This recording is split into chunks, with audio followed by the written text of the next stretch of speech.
Okay, so our final speaker today is Dr. Rachel Doern, who is a reader in entrepreneurship at Goldsmiths, University of London. Oh, wondered where you were going to be coming from. This one sounds like a really interesting one. So her work focuses on the cognitions, emotions and behaviours of entrepreneurs in adverse conditions. And she's going to be providing some reflections from her book, which is called The Resilient Entrepreneur, From Crisis to Enlightenment. Brilliant. Thank you. Thank you. Can you hear me? And tell if my mic is on or not. Yes? Excellent. Okay. Thank you so much. And thank you to Vicki for inviting me here today. So as mentioned, I'm here to speak about resilience in my new book, The Resilient Entrepreneur, From Crisis to Enlightenment. But first, I'll give you a little bit of information about myself. So as you may be able to tell from my accent, I'm not originally from around these parts. I'm from Canada, from the Midwest, from a place called Winnipeg, where it's very cold and very flat. How many of you have been to Winnipeg? No one. Oh, a couple of people. Excellent. But I've been in the UK for quite a long time. I came over to study to do my master's degree at the University of Strathclyde and my PhD at the University of St. Andrews. Oops. And my research looks at entrepreneurs and SMEs, so I've made a career out of focusing on the latter, and it focuses more explicitly on how entrepreneurs navigate difficult emotions, situations, and contexts. So I guess you could say that crisis management and resilience underpin most of the things that I do. And the focus of my talk today is going to be about resilience and the strategies that entrepreneurs in crisis use to strengthen and build their resilience. And in terms of the inspiration for the book, I guess you could say it's threefold. In part, it stems back to my PhD, when I was looking at how small businesses functioned in emerging and transition market economies, in particular, how they dealt with barriers to small business growth. Specifically looking at how they fended off opportunistic attacks by state officials and other parties, those who were trying to extort money from them. But yet, even in this most severe context, they were still able to persist. And then the second inspiration was the London riots in 2011, which some of you may remember, when Mark Duggan, a 29-year-old black man, was shot and killed by police. And that took place in August. And 2 days later, what began as a peaceful protest outside of the main police station in Tottenham escalated into a full-blown riot situation. And 22 of the 32 boroughs in London were impacted, and many small businesses, a few thousand, were either looted, vandalized, or burnt down as a result. And 2 months following the riots, I went in and I spoke to small business owners in different parts of London to try to understand how did the riots impact on them, and what were they doing to recover both personally and professionally, and how did they feel about the response of the police at the time and of their members of parliament and so on. So I interviewed them 2 months later and then a couple of times over the next 2 years. And then, like many people, I was inspired by COVID-19 to look at how that was impacting on small business owners. And I was focused mainly on customer-facing industries, so looking at those in the cultural and creative industries, looking at those in hospitality. But I also carried out a diary study. So every week over the first 15 months of COVID, so following a group of entrepreneurs through those 3 lockdowns, trying to understand what were they doing exactly to help them through the crisis, and how did they feel, and how did they think, and what steps were they taking to recover and to plan for the future. So who is the book for? So I was really delighted to see when asked that many people in the audience put up their hands when asked if they were SME owners. And the book is really for you. It's for entrepreneurs and it's for business leaders, but it's also for stakeholders, for policymakers, and for all those who support entrepreneurs, the mentors and the coaches. It's for people like me as well, for academics of entrepreneurship and students as well. And it's for anybody who's interested in resilience, because I don't believe resilience is something that we have enough of. I think it's something that we always work towards and can strengthen. In terms of how the book is structured, aside from the introduction, the first main chapter is really an emphasis on, it looks at resilience. So how can we define resilience? What are the concepts connected to resilience? And how can we think of resilience as a trait versus resilience as an outcome and resilience as a process? And I also look at some of the research carried out on entrepreneurial resilience as well. And then the two main parts of the book are really focused around the strategies that can help to strengthen resilience and the strategies that can actually compromise resilience, and what in turn entrepreneurs can do and what can we all do to counter their negative effects. And within each of those chapters, I provide stories and I provide exercises. I talk about when the strategies are most effective and how we can apply them individually more effectively. In terms of what I hope people will take away, I hope they'll have a better understanding of what it's like as an entrepreneur to navigate through such a difficult situation through these colorful stories and in the words of the entrepreneurs themselves. But I also hope to introduce you to a number of concepts relating to resilience and strategies associated with such. And third and finally, I hope you yourselves can take away some resources, some activities, some actionable takeaways for your own lives. Okay, so in terms of what the book is about, once again, the book is about what entrepreneurs do and can do to be more resilient. And before I talk about resilience, I think it's important to say a few words about stress. So stress is a kind of physiological or psychological arousal that we experience when we perceive something that we value to be threatened. And the resources that we have to counter that threat, they're taxed, they're limited, so we may feel overwhelmed. And resilience ultimately is about, at least from an individual perspective, it's about being able to maintain healthy functioning, both in terms of our physical functioning, but also our psychological functioning in the face of stress. So in the former case, we're still able to eat, we're still able to sleep, we're still able to exercise. But in the latter, as individuals, we can feel a sense of purpose and meaning, and we're able to make decisions and solve problems.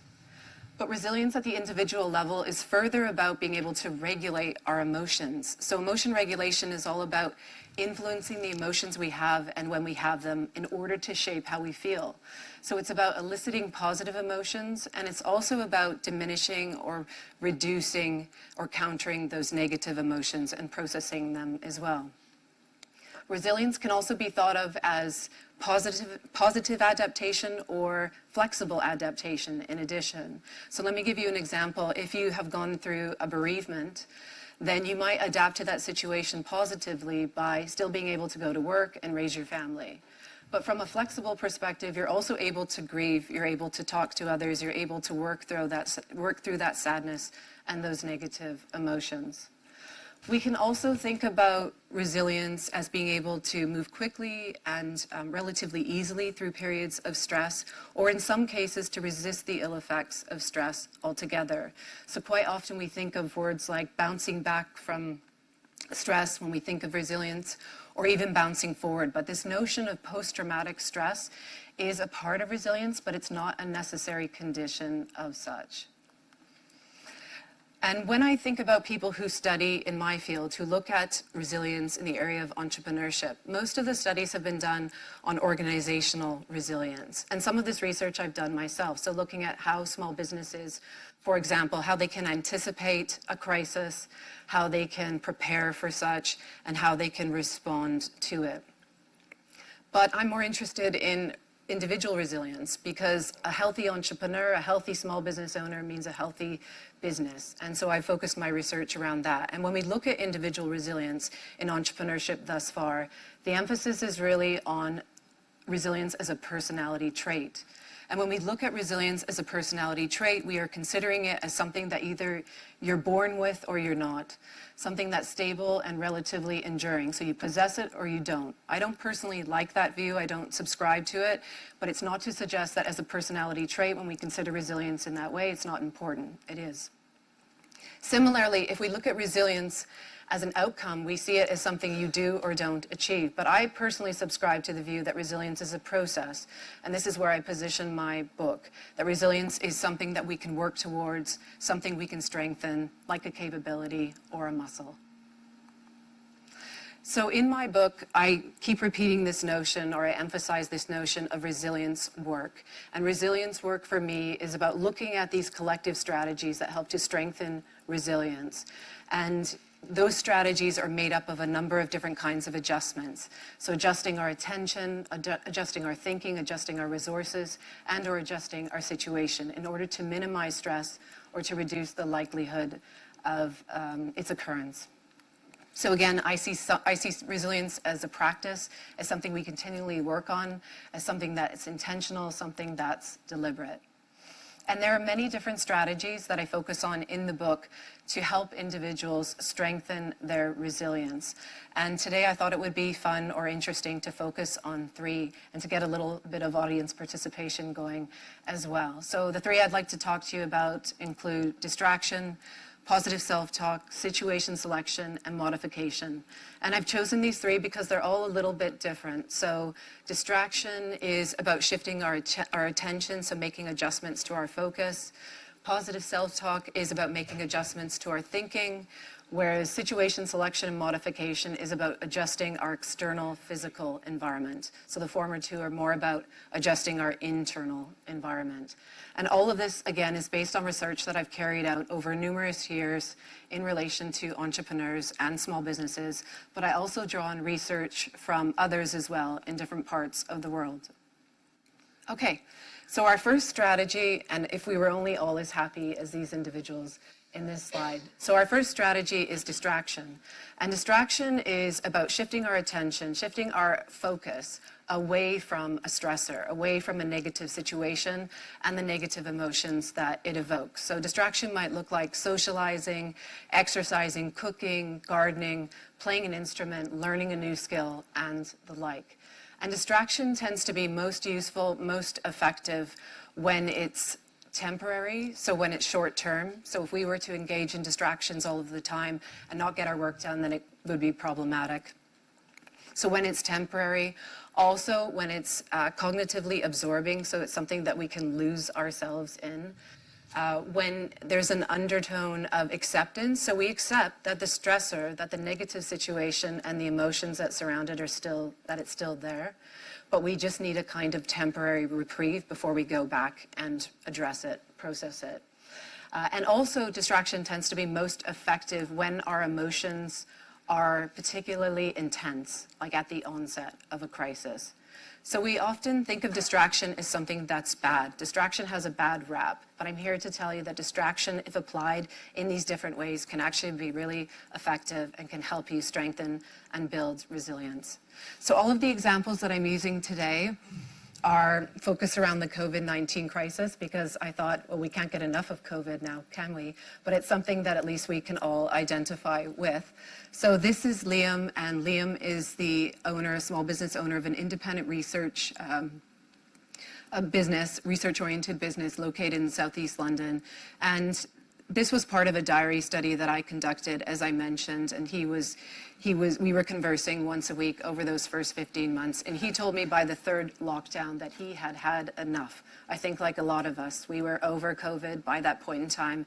It was also quite dark and gloomy outside, and he was saying that morale was a real issue for him and for those that he worked with.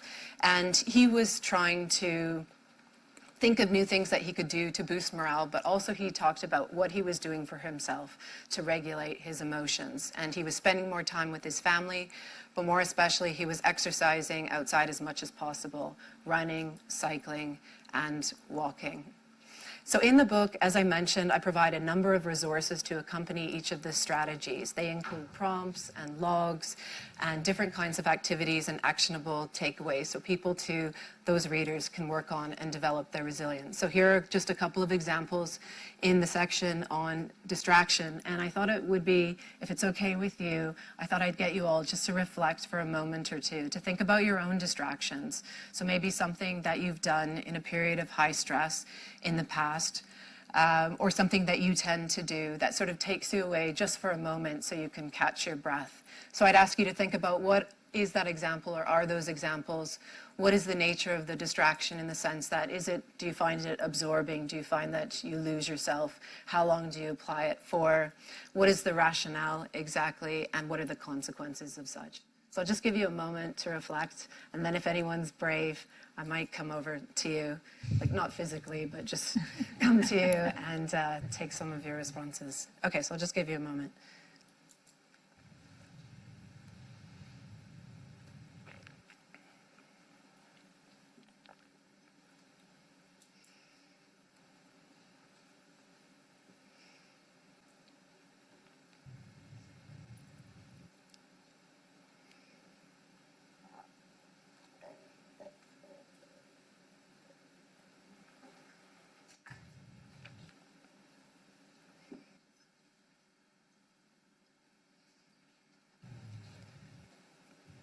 Would anyone like to share? Yes, thank you.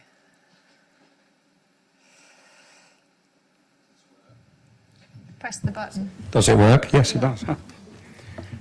Thank you, Rachel. I've been running my business for 35 years as a serial entrepreneur.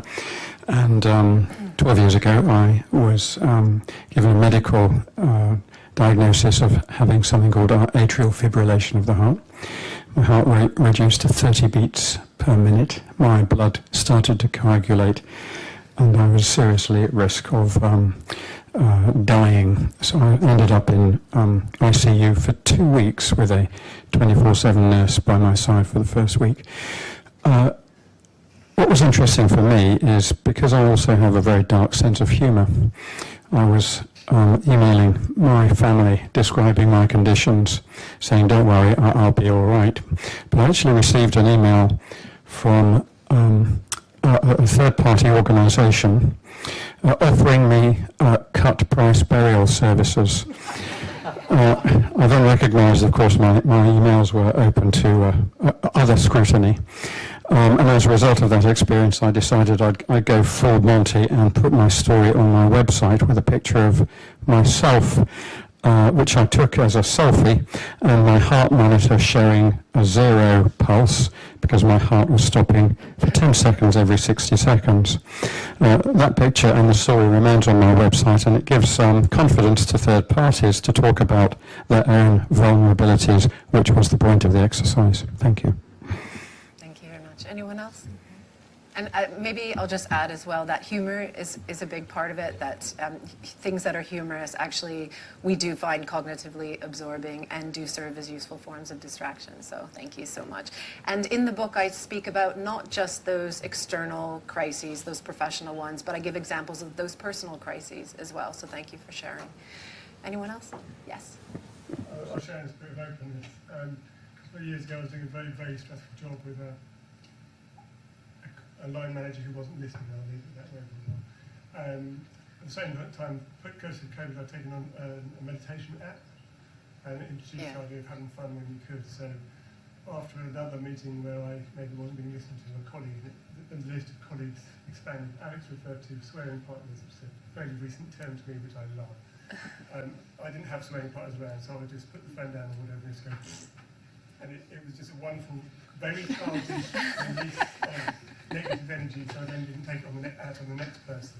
That's and that right. was really the point of it. Yes, the very short term, but it would mean that if I then had a meeting 5 seconds later, I didn't then take it out on this person, like on that one.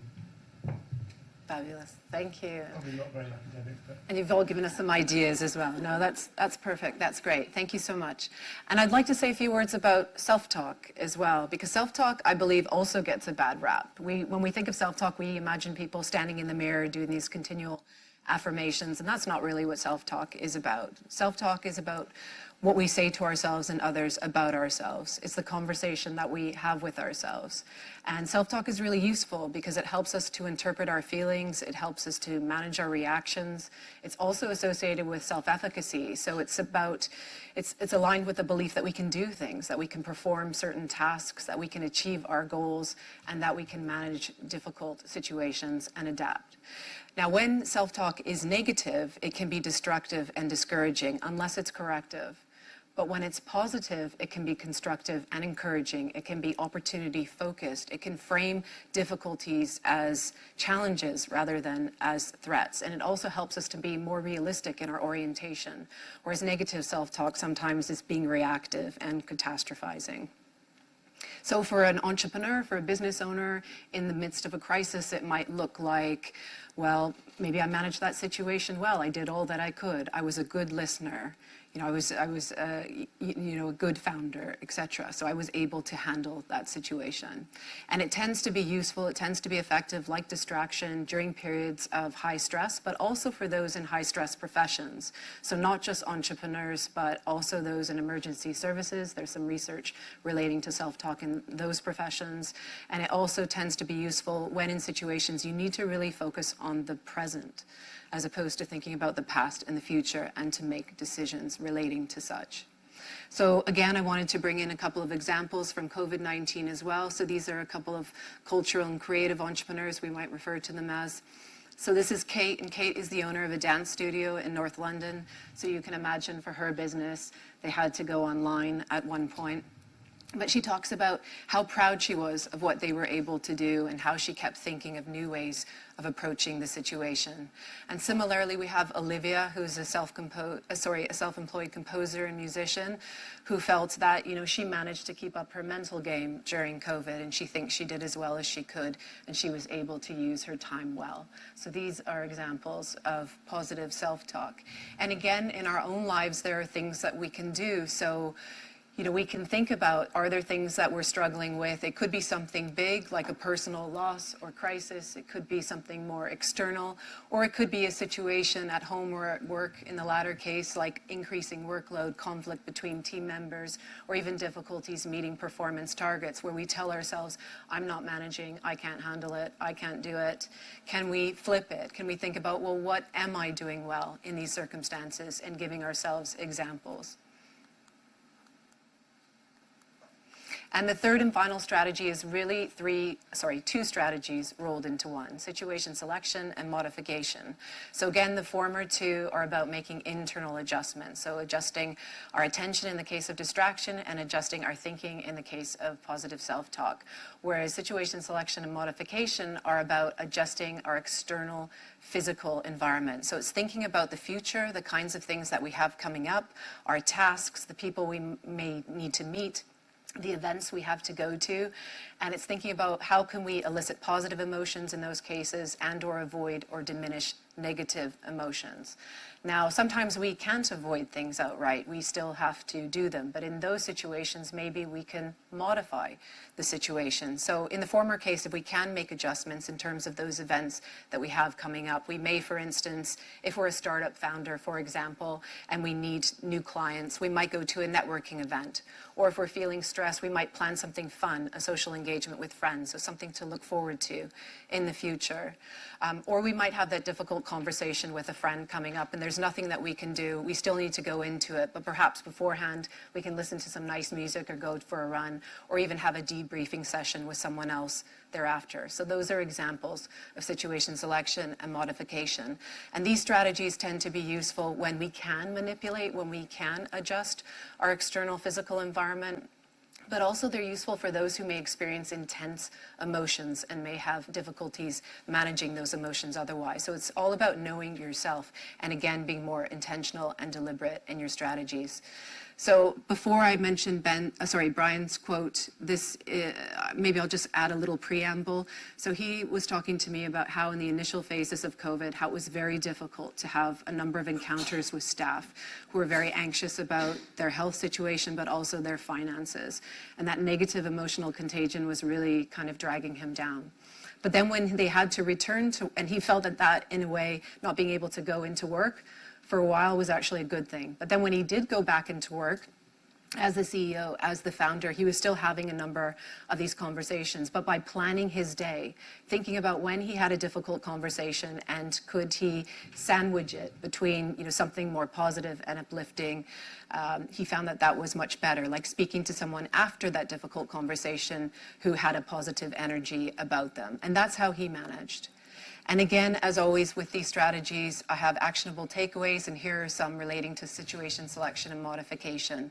So reflecting on how you express emotions, anticipating how you might feel in certain situations, and sharing your experiences with others. So other people can help us, can remind us about what might trigger us in certain situations, or they can help us to process those negative emotions afterwards.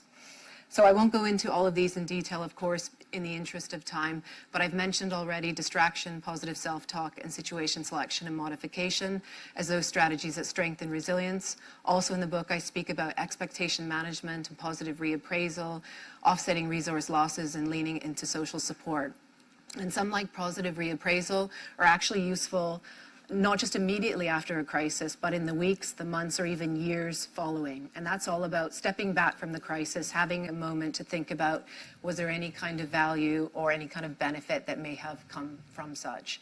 And in terms of the strategies that compromise resilience, which I talk about as well in the book, we have denial, rumination, and behavioral disengagement. And rumination, in a sense, is the opposite of distraction because it shifts our attention, our focus, towards a stressor, towards a negative situation, and the negative emotions it evokes. And when it's higher level, when it's vague, we're not focused on problem resolutions. We're just thinking, why me? How could this happen? And it can really kind of take us down that rabbit hole. So in the longer term, it's really not useful, especially that higher level and vague form. And behavioral disengagement is about withdrawing or ceasing to act. So in terms of choosing the right strategy, this might depend on a number of things. So how intense is the situation? Is it something that just happened? Or are we talking about months or even years later? Because there's still things that we can do. What can we adjust? Can we make those adjustments to our internal environment, to our thinking, to our attention? Can we make those adjustments to our external physical environment, our situation and or resources? And what is the time frame? Is it a situation that's coming up in the future? If so, then expectation management and situation selection and modification might be most useful. If it's thinking about the effectiveness in terms of do we want something for the short term, the medium term, or the long term, distraction might be good for the short term, but offsetting resource losses requires investment and might be better for the long term. And do we avoid or do we face the situation? So some of the strategies do or are underpinned by avoidance more so than acceptance, and we need to look at the trade-offs relating to such. And finally, should we manage that stress or create stress resistance? So different strategies appeal to those different sides because positive self-talk, for instance, is a kind of protective factor. If we practice it, it will enable us to be more resilient in future difficult situations as well. So to summarize, resilience is not only a trait or an outcome, but it's also a process. And resilience is something that we work at, something that we can develop, like a capability, like a muscle. And the book highlights research, strategies, and tools that can help. Thank you very much.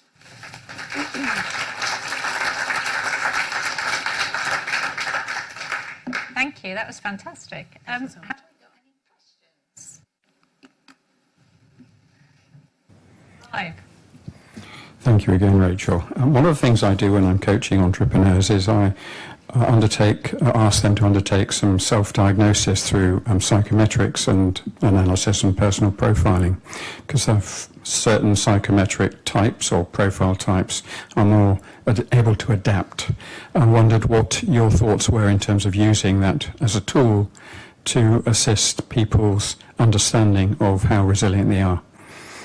So would that be looking at certain traits that they might Yes. possess? Yeah. No, I mean, I don't want to dismiss looking at personality traits alone. I think you're right. There might be some traits like, hardiness and openness and optimism that might be useful. But again, I guess my main perspective would be we shouldn't just look at that alone. Yeah, we should also consider their life history and their mindset. And as a coach, I'm sure you're aware that it's malleable to an extent, and we can give people the tools to change the way they behave. But it's difficult. Behavioral change is hard, but it can happen over time. So, thank you. Okay. I think that was a question. Oh, yes. Question at the back there.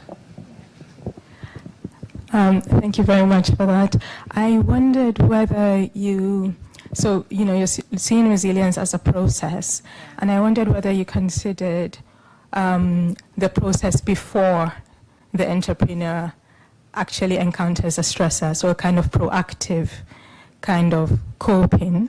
Since we know entrepreneurs are really proactive, they're always horizon scanning, so they're thinking about threats as well as opportunities, and so if they're going to plan for the future, they have to go through emotional regulation for maybe a scenario of their business failing or encountering a problem. So I wondered whether you've thought about proactive resilience. No, I mean, that's a really good question. I guess a lot of the people I was speaking to, I've spoken to after a specific crisis event, so it would be difficult to gauge. But then with the diary study that I did over COVID-19, I was able to monitor their thinking over time and to see progressively how they were more intentional about the kinds of strategies they were utilizing. But yes, I would say that if we're going to pigeonhole entrepreneurs, then I guess, and in part the reason I focused on entrepreneurs is I believe that we have a lot to learn from them, because these are individuals, many of you are here, that are used to dealing with problems and difficulties. So I think you've sort of either been so inclined or over time you've learned to have that adaptability. I don't know if that answers your question, but yeah, thank you for it in any case. And if you do pick up a copy of the book, please do connect with me on LinkedIn and let me know what you think. Or connect with me anyway. All right. That's we'll finish with your book plug. So yeah, thank you. Okay, thanks very much, Rachel. Okay, thank you.